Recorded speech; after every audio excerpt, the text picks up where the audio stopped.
آج ہم ان کو بتا دیں گے کہ ہاں ہم ہیں تمہیں پکڑنے والے اور ہم ہی ہیں تمہیں پوچھنے والے۔ کیوں؟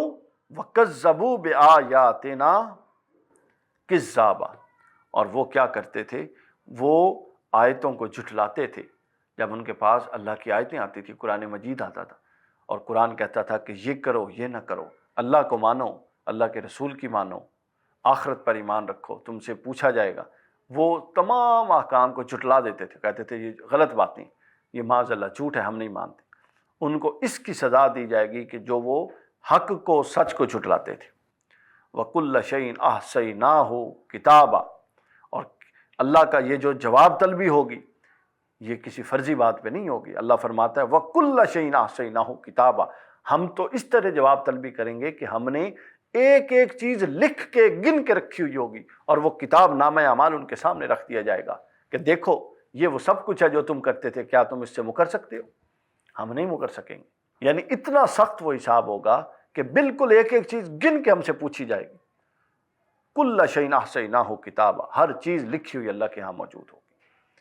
یعنی ہمارے پاس وہ سب کچھ لکھا ہوا اللہ تعالیٰ ہمارے سامنے رکھ دے گا، اور ہمارے سامنے رکھ کے ہمارے قول، ہمارے اقوال، ہمارے افعال، ہمارے حرکات، سکنات، حتیٰ کہ نیتیں اور خیالات، کہ کون سا کام ہم نے کس نیت سے کیا تھا۔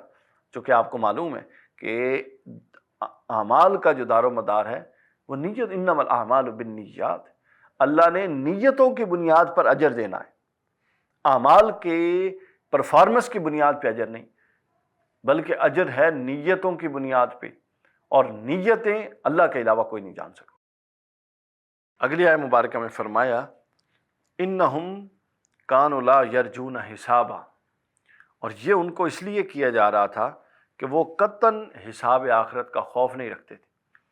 یعنی وہ چیزیں جو اللہ کی ناراضگی کا باعث تھیں، ان چیزوں میں ایک یہ چیز بھی باعث تھی کہ جو لوگ آخرت کے اور قیامت کے دن جواب دہی کے خوف سے آ رہی ہیں، یعنی اگر کوئی شخص یہ سمجھتا ہے کہ وہ تو جواب ہی نہیں دے گا اللہ کی بارگاہ میں، جو مرضی کرتا پھر وہ آزاد ہے، تو اس تصور کی بھی قیامت کے دن ان کو سزا ملے گی کہ وہ یہ کیوں سمجھتے تھے کہ ان سے کوئی جواب مانگنے والا نہیں ہے، حالانکہ وہ اللہ کی بارگاہ میں جواب دہ ہیں۔ آگے اگلی آیت میں فرمایا وَكَذَّبُوا بِآيَاتِنَا كِذَّابًا، اور وہ ہماری آیتوں کو خوب جھٹلایا کرتے تھے۔ اللہ کے نبی جو فرماتے، قرآن کی جو آیات آتی، وہ کہتے کہ نہیں ہم نہیں مانتے۔ کیوں نہیں مانتے؟ کبھی کہتے کہ ہماری سمجھ میں نہیں آتی، کبھی کہتے کہ یہ چیز تو ہمارے مفاد سے ٹکراتی ہے، کبھی کچھ مختلف ہیلوں سے اور مختلف بہانوں سے وہ کیا کرتے؟ اللہ کی آیتوں کا انکار کرتے تھے۔ اور آگے اللہ تعالیٰ نے بتایا کہ اللہ تعالیٰ کی جواب دہی کس سطح کی اور کس طرح سخت ہوگی۔ فرمایا وَكُلَّ شَيْءٍ أَحْصَيْنَاهُ كِتَابًا، اور ہم نے ہر چھوٹی سے چھوٹی چیز کو لکھ رکھا ہے ایک کتاب میں، نامہ اعمال میں۔ یہ نہیں ہوگا کہ ہم ان سے زبانی کلامی بات چیت ہوگی قیامت کے دن، یہ نہیں، بلکہ ایک ایک چیز جو یہاں کی ہے وہ لکھی ہوئی ان کے سامنے پیش کر دی جائے گی، گویا کہ یوں کتاب کھول کے آگے رکھ دی جائے گی، اور بندہ حیران ہوگا کہ یہ بھی میں نے کیا تھا، یہ بھی کیا تھا، جو کیا تھا وہ سارا کا سارا اس کے اندر رکھ دیا جائے گا۔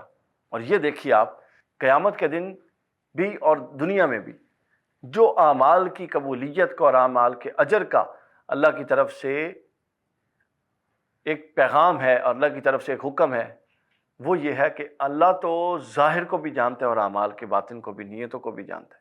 اور آپ کو معلوم ہے کہ اعمال کا دار و مدار کس چیز پر ہے؟ نیتوں پر ہے۔ نیت درست ہوگی تو اعمال ٹھیک ہوں گے، اور اگر نیت غلط ہوگی تو اعمال کیا ہوں گے؟ اعمال سارے کے سارے غارت جائیں گے۔ تو ایک ایک چیز ظاہر بھی لکھا ہوگا، اور پھر اس کام کے کرنے کی نیت کیا تھی وہ بھی لکھی ہوئی ہوگی۔ اس کے بعد اگلی آیت میں اللہ تعالیٰ نے فرمایا جو اس ضمن میں جو کفار و مشرکین کے عذاب کا سلسلہ چل رہا ہے وہ بالکل آخر میں جا کے یہاں پر وہ ختم ہو رہا ہے۔ آگے فرمایا فَذُوقُوا فَلَن نَّزِيدَكُمْ إِلَّا عَذَابًا، اللہ ان سے فرمائے گا اے منکروں اب تم اپنے کیے کا مزہ چکھو، اب تب تو تم کرتے آئے کہ تم سے کوئی پوچھنے والا نہیں، اب اس کا مزہ چکھو۔ سو تم دنیا میں کفر و سرکشی میں بڑھتے گئے، اب ہم اس کے بدلے میں تمہارا عذاب روز بروز بڑھاتے جائیں گے۔ کچھ نہیں بڑھے گا تمہارا، صرف عذاب بڑھے گا۔ کیوں؟ چونکہ دنیا میں تم کچھ نہیں بڑھاتے تھے اپنے گناہ اور سرکشی کے علاوہ۔ یہاں آ کر سورہ النبا کی یہ آیت نمبر 30 تک ہم نے مطالعہ کیا، اور اس حصے میں ہم نے دیکھا کہ جو کفار و مشرکین اور ظالم لوگ ہوں گے جو اللہ تعالیٰ کے عذاب اور عطاب میں ہوں گے، ان کے ساتھ کیا معاملہ پیش آئے گا، وہ کیا کھائیں گے، وہ کیا پئیں گے، ان کے لیے پیپ دی جائے گی، ان کو گرم پانی دیا جائے گا، ان کے لیے کوئی اچھی چیز نہیں ہوگی، وہ کسی سکون میں نہیں ہوں گے، بلکہ ہر لمحہ وہ ان پر عذاب بڑھتا جائے گا۔ یہ سب کچھ اس لیے بیان کیا گیا ہے تاکہ ہم اپنی بھی اصلاح کریں، اپنی آنے والی نسل کی بھی اصلاح کریں، اور جو عذاب ہمیں سنایا گیا اس عذاب کے لیے خود کو بچائیں اس عذاب سے، اور نیک اعمال کے ذریعے تیاری کر لیں۔ اللہ تعالیٰ سے دعا ہے ہمارے حال پر لطف و کرم فرمائے۔ ابھی خواتین و حضرات بریک کا وقت ہے، بریک کے بعد پروگرام کے دوسرے حصے میں انشاءاللہ شامل ہوتے ہیں۔ تعلیم القرآن۔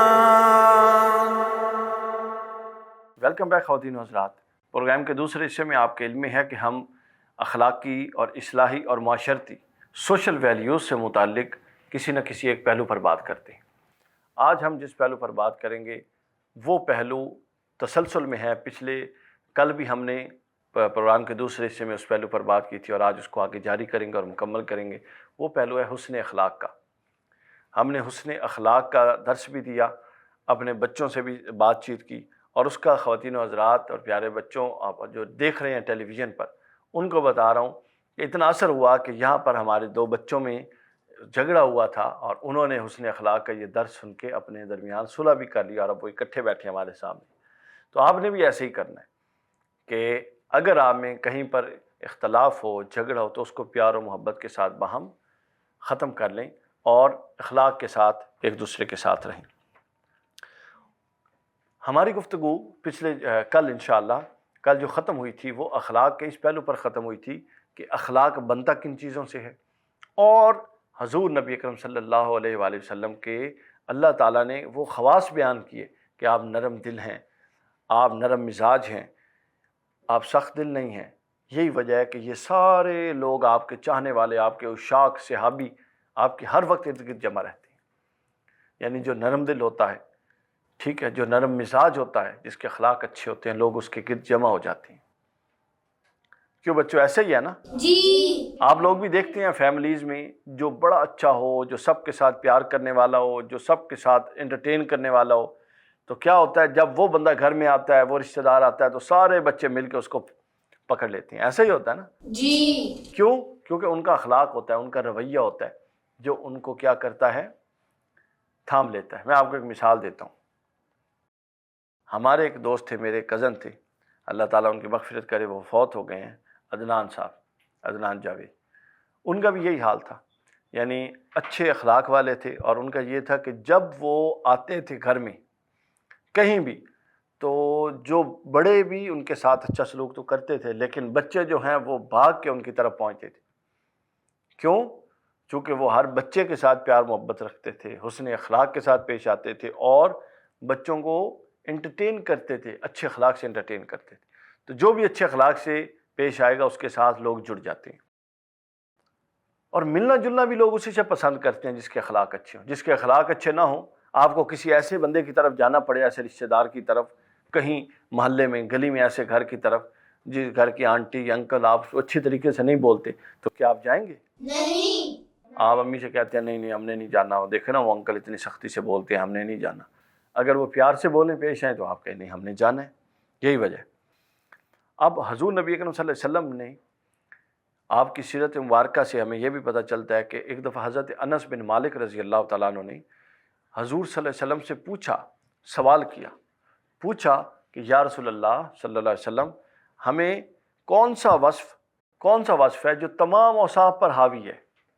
یہ حضور صلی اللہ علیہ وسلم سے، حضرت انس سے پوچھا گیا، حضور صلی اللہ علیہ وسلم کے بارے میں، معذرت چاہتا ہوں، حضرت انس بن مالک سے پوچھا گیا کہ حضور نبی اکرم صلی اللہ علیہ وسلم کا پوری شخصیت میں کون سا وصف تھا جو سب سے حاوی تھا؟ اب دیکھیں نا، حضور کی ذات تو کامل ہے، اکمل، ہر حوالے سے کوئی چیز بھی کمی نہیں، ہر شے اپنے کمال پر، لیکن اس کے باوجود حضرت انس بن مالک نے جواب دیا کہ حضور کی ہر شے ہی اپنے کمال پہ تھی، مگر حضور کا اخلاق سب سے بہتر تھا۔ اور ایمان کا اور اخلاق کا بڑا گہرا تعلق بھی ہے، یعنی اخلاق صرف کوئی معاشرتی چیز نہیں ہے کہ ہم نے ایک دوسرے سے بول چال لیا، اچھی بات چیت کر لی، اچھے اخلاق والے بن گئے اور بس ختم ہو گئی. اچھا اخلاق جو ہے یہ اس کا ایمان سے بڑا گہرا تعلق ہے. حدیث پاک کی روح سے ہمیں پتہ چلتا ہے کہ جس شخص کے اخلاق اچھا نہیں ہو وہ کامل ایمان والا نہیں ہو سکتا. یعنی ایمان کا کامل ہونا، بہترین اعلیٰ سطح پر ایمان والا ہونا، اس کے بغیر ممکن ہی نہیں ہے کہ آپ کا اخلاق اچھا ہو. جب تک آپ برے اخلاق کے ہیں، لوگوں کو تانا زنی کرتے ہیں، بات بات پہ تانا دیتے ہیں، بات بات پہ گالی گلوچ کرتے ہیں، اونچا بولتے ہیں، ترچ درشت مزاج ہیں، ٹھیک ہے، نرم خو نہیں ہے، سخت بات کرتے ہیں، اس وقت تک کیا ہے، آپ اچھے کامل ایمان والے نہیں ہو سکتے. ایمان والے تو ہیں، کامل ایمان والے نہیں ہو سکتے. کامل ایمان کے لیے ضروری ہے کہ اخلاق کے حسنہ، اچھا اخلاق ساتھ شامل ہو. اور پتہ ہے قیامت کے دن اس کا درجہ کیا ہوگا اچھے اخلاق کا؟ حدیث پاک میں ہے کہ جب میزان ایک ترازو ہے، اس میں ہر شخص کے اعمال قیامت کے دن تولے جائیں گے. ٹھیک ہے، نیکیاں ایک طرف ہوں گی اور برائیاں دوسری طرف ہوں گی. ان کا وزن کیا جائے گا، ان کو تولا جائے گا.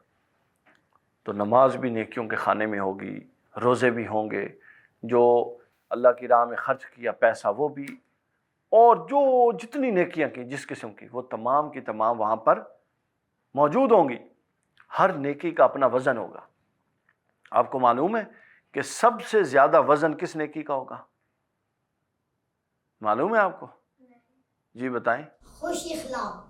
ہاں، حسن اخلاق کا سب سے زیادہ وزن ہوگا قیامت کے دن ہمارے نامہ اعمال کے ترازو میں. حضور نبی اکرم صلی اللہ علیہ وسلم نے فرمایا کہ قیامت کے دن حسن اخلاق کا جب اجر ملے گا تو وہ ہر چیز سے زائد ہوگا. اور اس کا اتنا اجر ہے کہ ایک شخص، دیکھیے دو شخص ہیں، اب ذرا آپ نے غور کرنا ہے، اور خواتین و حضرات جو ٹیلی ویژن پہ بیٹھ کے دیکھ رہے ہیں انہوں نے بھی غور کرنا ہے. ایک شخص روزہ رکھتا ہے بچوں، ہر وقت، ہم تو رمضان میں روزے رکھتے ہیں نا ہم لوگ، ایک شخص ہے وہ ہر وقت روزہ رکھتا ہے، ہر روز روزہ رکھتا ہے، ٹھیک ہے، اور راتوں کو جاگتا ہے، 5 فرض نمازیں پڑھتا ہے، نفل نمازیں پڑھتا ہے، رات کو جاگتا ہے، تہجد پڑھتا ہے، بڑی باتیں کرتا ہے، روزہ دار ہے، نمازی ہے. اور ایک شخص پتہ کیا کرتا ہے؟ صرف فرض نماز پڑھتا ہے اور اچھے اخلاق والا ہے. اللہ کی بارگاہ میں یہ دونوں برابر ہیں. یعنی ایک شخص سارا دن بھوکا پیاسا رہ کے، روزے رکھ کے جو اجر پاتا ہے نا، دن رات جاگ کے، اچھے اخلاق والا صرف اپنے اچھے اخلاق کی بنیاد پہ وہ اجر اللہ کی بارگاہ سے پا لیتا ہے. یہ اتنی اعلیٰ چیز ہے، یہ کوئی ہلکی پھلکی چیز نہیں ہے. لہٰذا ہمیں خود اپنی پریکٹس کرنی ہے. یہ پریکٹس سے ہوتا ہے. بچے خاص طور پہ، اگر آپ لوگوں کو ابھی غصہ شروع ہو جائے، سن رہے ہو نا میرا بیٹا، ابھی اگر غصہ شروع ہو جائے تو پھر آگے ساری عمر غصے میں گزرتی ہے.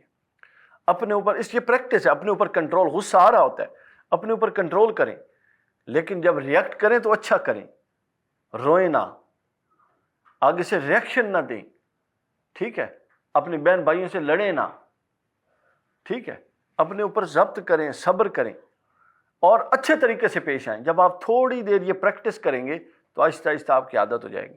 اور آپ کو بتاؤں کہ حسن اخلاق کیا ہے؟ شیخ الاسلام نے اپنی کتاب، حضرت شیخ الاسلام نے اپنی کتاب حسن اخلاق میں لکھا ہے کہ اچھا اخلاق وہ ہوتا ہے جو بنانا نہ پڑے، بنا کے پیش نہیں کرنا پڑے کہ ابھی کوئی آیا ہمارے گھر میں اور ہم بڑے اچھے طریقے سے ہنس کے مل رہے ہیں. نہیں، ایسا نہیں، بلکہ اچھا اخلاق عادت بن جائے ہر وقت اچھی طرح سے ملنے کی، خوش ہو کے ملنے کی، مثبت انداز میں ملنے کی، ویلکم کرنے کی، وارم ویلکم کرنے کی عادت بن جائے. تو یہ کیا ہوگا؟ اگر اس طرح سے عادت بن جائے تو یہ کیا ہوگا؟ یہ اچھا اخلاق ہوگا. اگر تھوڑی دیر بنا کے ملیں گے تو وہ اچھا اخلاق نہیں ہوگا، وہ فرق ہوگا. تو لہٰذا ہمیں ہر وقت اچھے اخلاق کے ساتھ رہنا ہے، اچھے اخلاق سے پیش آنا ہے اور اچھے اخلاق والا بننا ہے، تاکہ لوگ ہماری عزت بھی کریں، معاشرے میں بھی ہمارا مقام ہو، خاندان گھر میں بھی ہمارا مقام و مرتبہ ہو، اور اللہ کے حضور بھی ہمارا مقام و مرتبہ ہو. اور کل قیامت کے دن جب ہمارا نامہ اعمال تلے تو اگرچہ کہ ہماری نیکیاں کم ہوں، لیکن حسن اخلاق ایک بڑی بھاری نیکی کے طور پہ ہمارے لیے مغفرت کا باعث بنے. خواتین و حضرات، اسی پیغام کے ساتھ ہم آج کی گفتگو کا اختتام کرتے ہیں.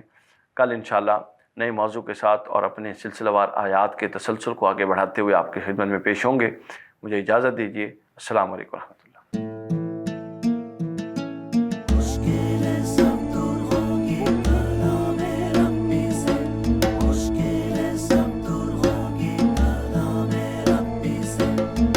خدا